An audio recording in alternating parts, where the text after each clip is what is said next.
Assalamualaikum warahmatullahi wabarakatuh. Halo semuanya, selamat pagi, selamat siang, selamat sore, selamat malam, kapanpun kalian melihat video ini, dan selamat menyaksikan. Perkenalkan, nama saya Melvana Grista Glamora dengan NIM 2507700. Dalam video kali ini, saya berkesempatan untuk memberikan penjelasan terkait artikel jurnal yang sudah saya buat. Judulnya adalah Tinjauan Etika dan Hukum Bisnis Undang-Undang Nomor 13 Tahun 2003 atas fenomena pengunduran diri paksa karyawan Erigo. Pernah terpikir nggak, di balik deretan baju trendy yang kita lihat di mall, ada tangisan yang disembunyikan di balik label harganya? Bayangkan, sebuah brand besar yang terlihat keren di mata pelanggan ternyata menyimpan ancaman yang bisa meruntuhkan masa depan puluhan pekerjanya hanya dalam semalam. Lewat riset ini, saya ingin mengajak kalian membedah sebuah ironi nyata di industri fashion. Riset saya bermula dari kasus PT Erigo Indonesia di tahun 2022. Secara kronologis, kejadian ini awalnya cuma masalah operasional biasa, yaitu ditemukannya selisih data ketersediaan barang saat stok opname atau inventarisasi fisik. Puncaknya, manajemen justru memberikan ultimatum yang mengerikan. Karyawan disuruh untuk patungan ganti rugi sampai 30 juta rupiah per individu atau dipaksa tanda tangan surat resign yang sudah disediakan saat itu juga. Padahal, berdasarkan Undang-Undang Nomor 13 Tahun 2003 tentang Ketenagakerjaan, pengunduran diri itu wajib didasari atas kesukarelaan tanpa tekanan dari pihak manapun.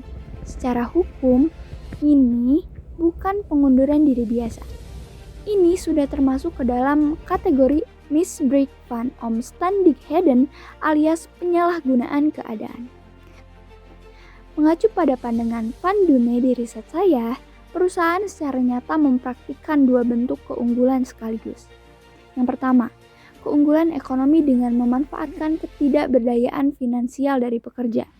Serta yang kedua, keunggulan psikologis melalui pemanggilan mendadak yang menekan mental dari pekerja.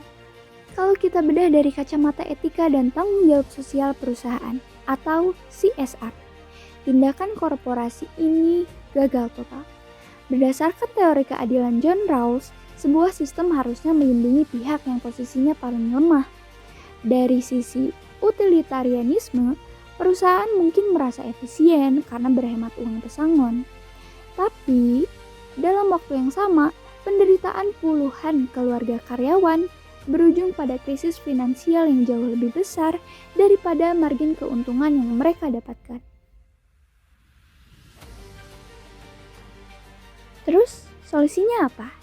Nah, daripada membebankan kerugian operasional ke karyawan, perusahaan retail seharusnya mentransformasi tata kelola risikonya menggunakan agentic AI. Teknologi ini bisa bertindak sebagai autonomous inventory auditor yang melacak selisih barang secara real-time, otonom, dan transparan untuk menciptakan sistem pembuktian kesalahan yang lebih objektif secara individu. Dengan begitu, resiko bisnis tidak lagi dialihkan semena-mena kepada karyawan yang tidak bersalah. Tapi ingat, penerapan AI ini tetap butuh pengawasan manusia melalui mekanisme human in the loop. Kita harus memastikan bahwa AI tidak beroperasi sebagai kotak hitam atau black box yang tidak transparan. Supaya algoritma tidak berubah menjadi alat diskriminasi baru yang lagi-lagi merugikan pekerja atau sekedar mencari kambing hitam atas kegagalan sistem. Jadi, kesimpulannya adalah integritas sebuah brand fashion tidak diukur dari seberapa keren baju yang mereka jual, tapi dari seberapa manusiawi mereka memperlakukan orang-orang di balik jahitannya. Saat ini, para pekerja sangat kesulitan mencari keadilan karena beban pembuktian unsur paksaan di Pengadilan Hubungan Industrial atau PHI seringkali kalah oleh selembar dokumen resign bermaterai. Itulah mengapa kita butuh pergeseran ke arah hukum yang progresif. Saya Agresta, terima kasih sudah menyimak.